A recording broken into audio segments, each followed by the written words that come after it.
वर्ष 2021-22 के बजट सत्र के दौरान आप मंत्री का भाषण हो गया नहीं। संसाधन विभाग के लिए मांग संख्या 49 के अंतर्गत विभाग में चल रही योजनाएं एवं अन्य गतिविधियों से सदन के माननीय सदस्यों को अवगत कराने का मुझे अवसर थोड़ा माइक को ऊपर कर लीजिए। हाँ।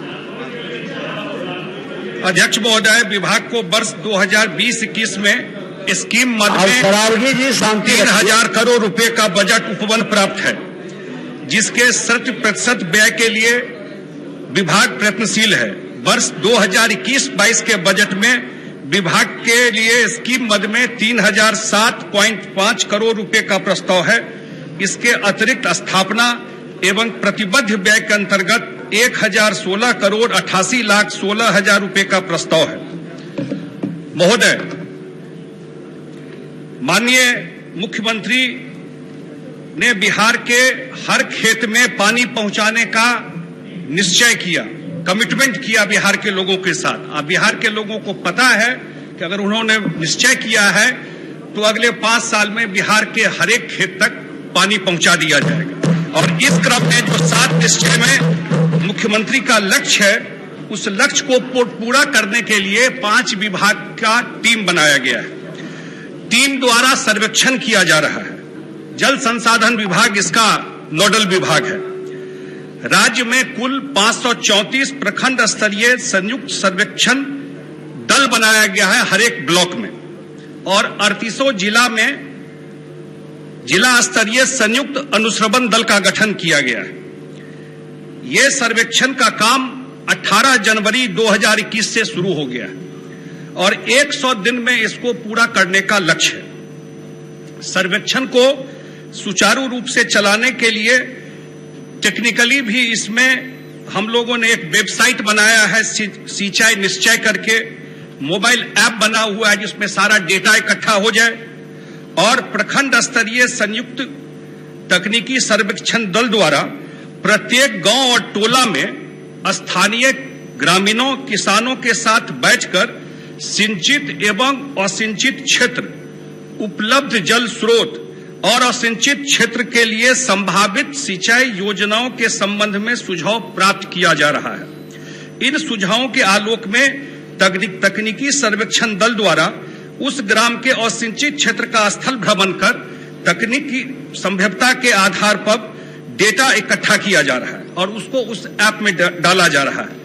तकनीकी सिंचाइयों के अंतर्गत सतही जल स्रोत पर आधारित आहार पॉइंट सिंचाई योजना, उद्वह सिंचाई योजना, चेक डैम सिंचाई योजना, नहर का पुनर्स्थापन, नहर का विस्तारीकरण, एंटी फ्लड स्लुइस चैनल सिंचाई योजना, फील्ड चैनल का पुनर्स्थापन, निर्माण योजना, भूगर्भ जल पर आधारित नलकूप सिंचाई योजना, निजी नलकूप और खराब सार्वजनिक नलकूप की मरम्मत, डगवेल सिंचाई योजना जो खुदाई करके किया जाएगा, इस पर काम चल रहा है। साथ ही जो ड्रिप स्प्रिंकलर है, सूक्ष्म सिंचाई के हेतु भी क्षेत्र चिन्हित किया जा रहा है। चयनित योजनाओं के जल स्रोत और कमान क्षेत्र का जीपीएस कोऑर्डिनेट भी किया जा रहा है। और आपको जानकर अध्यक्ष महोदय खुशी होगी कि इसको पारदर्शी तरीके से बनाने के लिए इसका जो जीआईएस मैपिंग होता है, जो मैंने कहा वेबसाइट पर और ऐप पर, पूरा ये नहीं हो कि ब्लॉक में बैठ करके डेटा इकट्ठा कर लिया, तो वो स्पॉट पे पहुंचा हुआ है, वो भी उससे जानकारी विभाग को मिलती है और डेली बेसिस पर अद्यतन फोटो उसके सहित जो उसका लैटिट्यूड और लॉन्गिट्यूड है उसके साथ उस डेटाबेस में डेली किया जा रहा है। चयनित योजना के जल स्रोत और कमान क्षेत्र को ग्रामीण नक्शा पर भी चिन्हित किया जा रहा है। 28 फरवरी तक का जो मेरे पास डेटा है, आज 2 तारीख है, 28 फरवरी 2021 तक राज्य में लगभग 43.61% ग्राम टोला में बैठक हो चुकी है और 9422 योजनाओं का चयन कर लिया गया है। करीब 28.5% ग्राम और टोला में तकनीकी सर्वेक्षण का कार्य पूर्ण कर लिया गया है।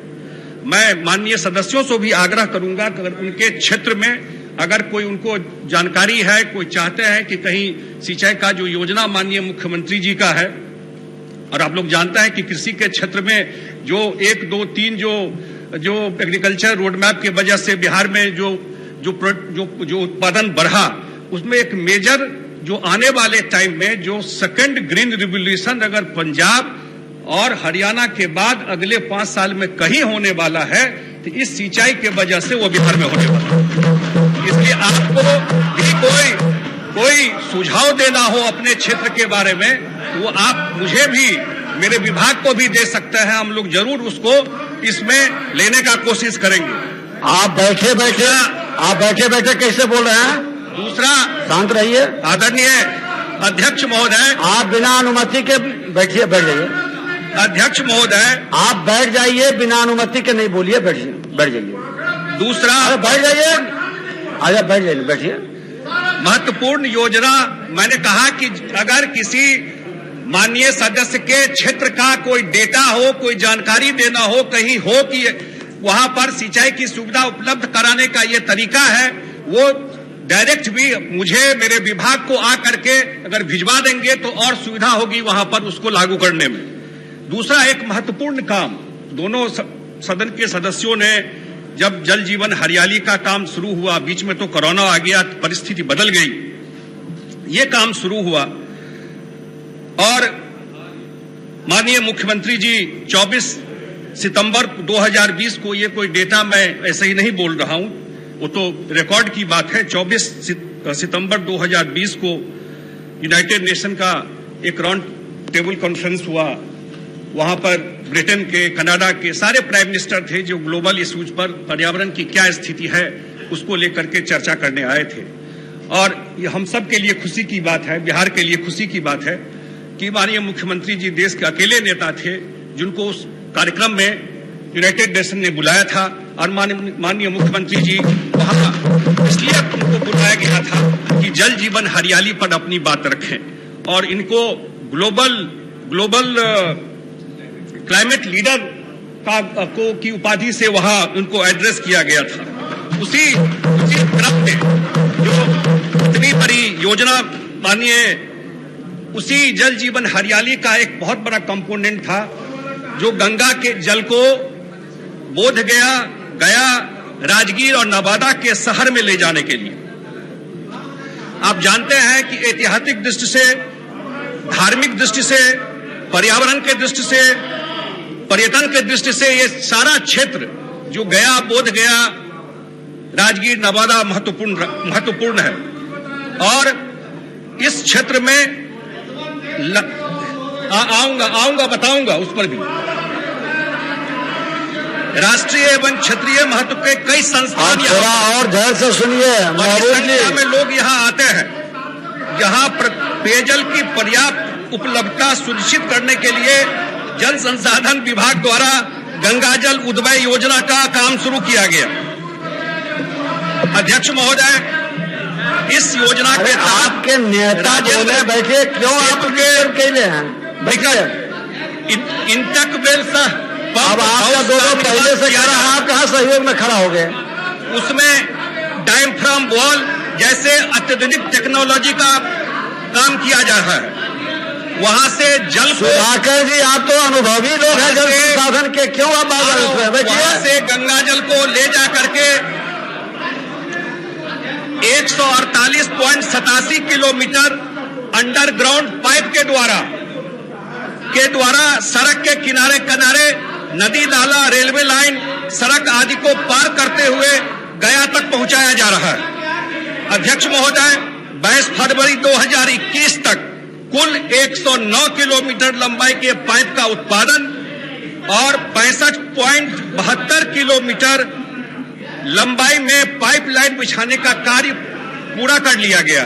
लगभग 48% पाइप जो गंगा उद्वह योजना है उसका पाइप बिछाने का काम पूरा हो गया है। और योजना के तहत 4 महीना, जब मानसून का समय होगा, 4 महीना पानी लिफ्ट किया जाएगा। अब पानी लिफ्ट करके उसको स्टोर किया जाएगा और 12 महीना इन तीनों शहर में, पहले फेज में और अगले फेज में नवादा में जो पीने का पानी का उपलब्धता किया जाए। अध्यक्ष महोदय, जो उम्मीद की जा रही है, जो प्रथम चरण का काम है, इस साल सितंबर तक पूरा हो जाएगा। जब विभाग ने इस पे काम करना शुरू किया तो 135 लीटर प्रति व्यक्ति के हिसाब से जोड़ करके पानी की उपलब्धता यहां पर की जाएगी। उसमें यह भी जोड़ा गया है, जो फ्लोटिंग पॉपुलेशन है, जो बाहर से तीर्थ करने के लिए आता है, उनके लिए भी लोग व्यवस्था की गई है। योजना की प्रथम चरण की प्राकृतिक अभी समय बहुत बचा हुआ है, 30 करोड़ रुपए है, जिसके विरुद्ध 24 फरवरी 2021 तक 1522 करोड़ रुपए का व्यय किया चुका है। शेष राशि आपसे आगे वो निकल गए 2020-21 के बजट में प्रस्तावित है। अध्यक्ष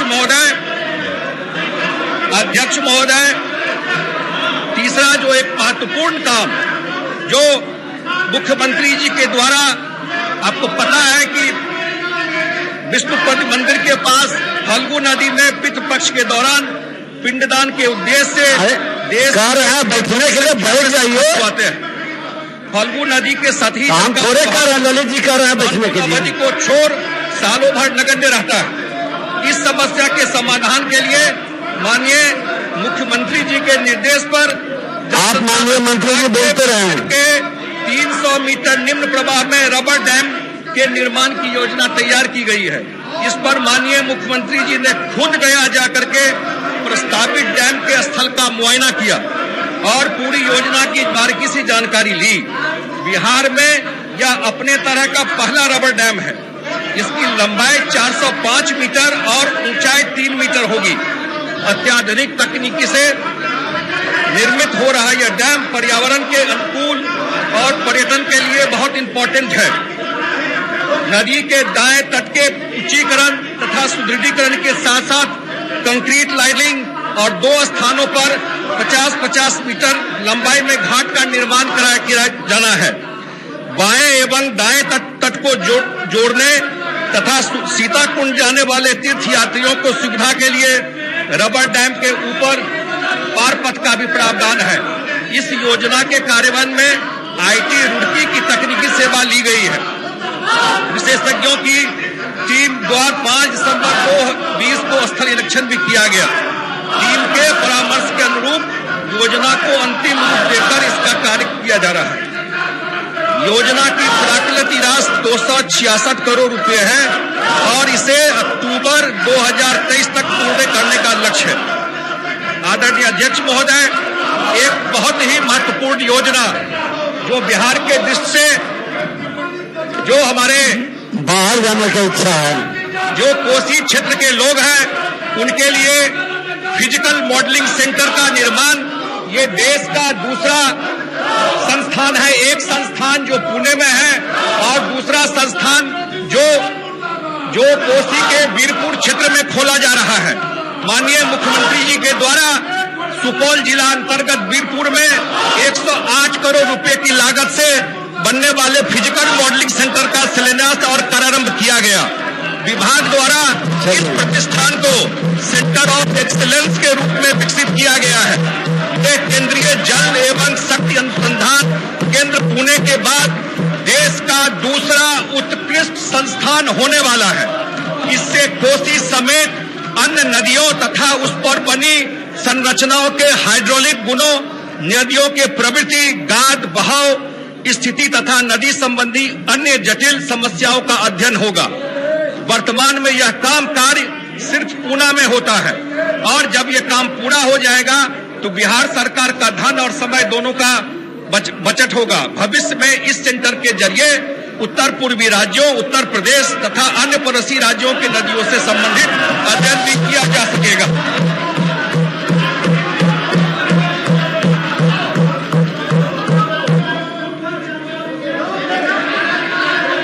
माननीय अध्यक्ष महोदय, मुझे ये बताते हुए खुशी हो रही है कि औरंगाबाद जिला अंतर्गत बारून से पटना जिला अंतर्गत भुसौला पुल तक पटना मुख्य नहर के सेवा पथ पर 122 किलोमीटर की लंबाई में बिटुमिनस सड़क के निर्माण से पटना और औरंगाबाद के NH 58 पर चलने वाली छोटे वाहनों के यातायात सुलभ हो गया है। पिछले बार में कुछ अभिनव प्रयोग भी किए गए, जैसे मैंने कहा कि फिजिकल मॉडलिंग बीरपुर में बन रहा है, ऐसे ही मैथमेटिकल मॉडलिंग जो पटना में है उसके द्वारा पहली बार 2020 के दौरान एक मॉडल स्टडी किया गया जो आर्टिफिशियल इंटेलिजेंस के द्वारा जो 90% करेक्ट हुआ। और अब हम लोग 72 घंटा पहले ही सूचना पिछली बार में अलर्ट कर देते हैं कि यहां ज्यादा बाढ़ होने वाला है यहां के स्थिति से। विभाग में हम लोगों ने टोल फ्री नंबर भी दिया, उसका बहुत फायदा हुआ। इतना फोन आता है उस पर जो कहीं सीपेज हो रहा है, कहीं ड्रेनेज हो रहा है, कहीं कोई समस्या है, बाढ़ संबंधी आपदा, किस तटबंध में सीपेज, पाइपिंग, रिसाव, सबका सूचना पिछले बार में आया और 288 सूचनाएं आई और उसको इमीडिएटली उसको रेक्टिफाई किया गया, ठीक किया गया। एक बहुत बड़ा काम जो पहली बार बिहार में शुरू हुआ वो स्टील सीट पाइलिंग का। ये सीट पाइल जहां पर पॉपुलेशन रहता है, हैबिटेशन रहता है, ये बिहार में आज तक नहीं हुआ था। वह स्टील सीट पाइल का काम किया गया। 24 जून को कोरोना के बीच में ही जब मुख्यमंत्री मधुबनी के जयनगर में गए थे, नेपाल बॉर्डर पर जो कुछ समस्या थी, उस समय वहां फ्लड का काम में समस्या हो रहा था और बाय रोड यहां से मुख्यमंत्री गए तो वहां से खुद जा करके फिर झंझारपुर के नरवार में जा करके जो कैसे ये काम होता है खुद जा करके देखे और ये बड़ा इफेक्टिव तरीके से इस बार के बाढ़ में ये स्टील सीट पाइलिंग का काम जो है इसका काम किया गया है। आदरणीय अध्यक्ष महोदय, जिस एरिया से हम लोग आते हैं, मिथिला के एरिया से, पश्चिमी कोसी नहर हम लोग के जन्म से पहले ही काम चल रहा था और आज तक पूरा नहीं हुआ। ये एनडीए की सरकार है, नीतीश कुमार की सरकार है। उस योजना पर 700 करोड़ रुपया मुख्यमंत्री जो कैबिनेट ने सैंक्शन किया है उसका टेंडर हो चुका है और उस पर काम शुरू हो गया है। निश्चित रूप से आने वाले 1-1.5 साल में मधुबनी और दरभंगा दोनों जिला का ये पश्चिमी कोसी नहर का काम होने से बिल्कुल इसका कायाकल्प हो जाएगा, समस्तीपुर भी हो जाएगा। इसी आदरणीय अध्यक्ष महोदय, एक बहुत महत्वपूर्ण योजना है, वो है नदी जोड़ो योजना। अटल जी के समय में हम लोग सुनते थे कि नदी के जोड़ने की बात। कोसी मेची लिंक परियोजना पर भारत सरकार द्वारा सरकार की तकनीकी सलाहकार समिति और वन, पर्यावरण एवं जलवायु परिवर्तन मंत्रालय की स्वीकृति 2019 में प्राप्त हो गई। इसका इन्वेस्टमेंट क्लियरेंस जो है वो 8 दिसंबर 2020 को जल शक्ति मंत्रालय भारत सरकार द्वारा मिल चुका है। तो एक बहुत बड़ा योजना का काम जो सीमांचल का एरिया है, इस पे लागत 4900 करोड़ रुपया लगेगा। विभाग का प्रयास है कि इस योजना को राष्ट्रीय परियोजना के रूप में शामिल किया जाए। दिनांक 24 नवंबर 2020 को भारत सरकार की हाई पावर स्टीयरिंग कमेटी की 12वीं बैठक हुई, जिसमें कोसी मेची लिंक योजना को राष्ट्रीय योजना में शामिल करने की अनुशंसा की गई है। अगर ऐसा होता है तो 90-10 के रेशियो में ये काम हो जाएगा और खास करके जो पूरा सीमांचल का एरिया है, क्योंकि बुंदेलखंड में आपको पता है कि केन बेतवा नदी जो है उसको भी राष्ट्रीय योजना में शामिल किया गया है। तो जो अररिया, पूर्णिया, किशनगंज और कटिहार, ये चारों जिला मिला करके 2,14,812 हेक्टेयर क्षेत्र में सिंचाई की सुविधा उपलब्ध हो जाएगी। ये कोसी मेची लिंक जो इंटरलिंकिंग है इस काम से। एक और मैं जरूर जानकारी देना चाहता हूं आपके माध्यम से अध्यक्ष महोदय, कोरोना काल में बहुत ही डिफिकल्ट था जो एंटी इरोजन का काम करना। कोई घर से नहीं निकल रहा था, सारा जगह लॉकडाउन था, कहीं कोई प्रोडक्शन नहीं हो रहा था, एक गाड़ी का मूवमेंट नहीं था। उस बीच में जो विभाग के इंजीनियर है, जो पदाधिकारी है, वो पूरा डिपार्टमेंट में एक व्यवस्था करके और फोन करके फैक्ट्री को खुलवाए। ट्रक का मूवमेंट कैसे हो वो यहां से विभाग से मॉनिटर करते रहे और शायद बिहार देश में अकेला राज्य होगा जो 100 समय अपना एंटी इरोजन का काम पूरा किया। इसीलिए हम लोग बहुत जगह जो बाढ़ में बचा पाए, नहीं तो कोरोना में ये सब काम कराना बहुत ही डिफिकल्ट था। इसलिए मैं विभाग के पदाधिकारियों को भी धन्यवाद देता हूं कि जिस परिस्थिति में उन्होंने काम किया। एक महत्वपूर्ण योजना जो माननीय मुख्यमंत्री जी के बहुत करीब है, वो दरभंगा जिला, समस्तीपुर जिला, मुजफ्फरपुर जिला को कुल मिला करके है। खुद वो हेलीकॉप्टर से जा करके देख करके आए, वो है कुशेश्वर स्थान का पूरा वो बेल्ट जल मुक्त हो, उस पर भी तीनों नदी वहां पे मिलती है, बागमती, कमला और कोसी, और वहां पर 548 करोड़ रुपए की लागत की राशि बागमती बाढ़ प्रबंधन योजना फेज 3B और फेज 5A। पहले तो एक पार्ट गया था, मुख्यमंत्री जी बोले कि नहीं, दोनों पार्ट को लेके आइए, और उसका काम फाइनल स्टेज में है, टेंडर, और उसका काम शुरू हो जाएगा। अभी एक माननीय सदस्य चर्चा कर रहे थे टाल योजना का, और मुख्यमंत्री के कार्यकाल की बात कर रहे थे कि टाल योजना, अब तो टाल में जब जो बात कर रहे थे, अब तो टाल में रोड भी है, टाल में बिजली भी है, टाल में दलहन भी होता है। तो टाल योजना के लिए माननीय अध्यक्ष महोदय 1178.5 करोड़ रुपए की लागत से बाढ़ प्रबंधन कार्यक्रम के तहत टाल विकास योजना के अंतर्गत 44 किलोमीटर की लंबाई में तटबंध निर्माण, 53 किलोमीटर की लंबाई में तटबंध निर्माण के साथ पक्कीकरण, पैन की उड़ाही और जीर्णोद्धार के साथ पुलिया का निर्माण, बराज, बियर एवं चेक डैम का निर्माण कराया जाना है। इन कार्यों को 7 भाग में बांटते हुए टेंडर की प्रक्रिया इस माह की 26 तारीख तक पूर्ण कर ली जाएगी, और इस योजना को मई 2023 तक टाल योजना पूरा हो जाएगा। इसके अलावा माननीय अध्यक्ष महोदय, दो महत्वपूर्ण चीज, एक जो लखनदई, ये बड़ा इनोवेटिव चीज बिहार सरकार के द्वारा किया गया है, जो नई पुरानी जो एक डेड रिवर था, जो लखनदई रिवर, उसका जीर्णोद्धार किया गया है। इसमें सीतामढ़ी में इसमें 18 किलोमीटर की लंबाई में नदी के उड़ाही का कार्य पूर्ण कर लिया गया है, और शेष 3 किलोमीटर में यह कार्य प्रगति पे है।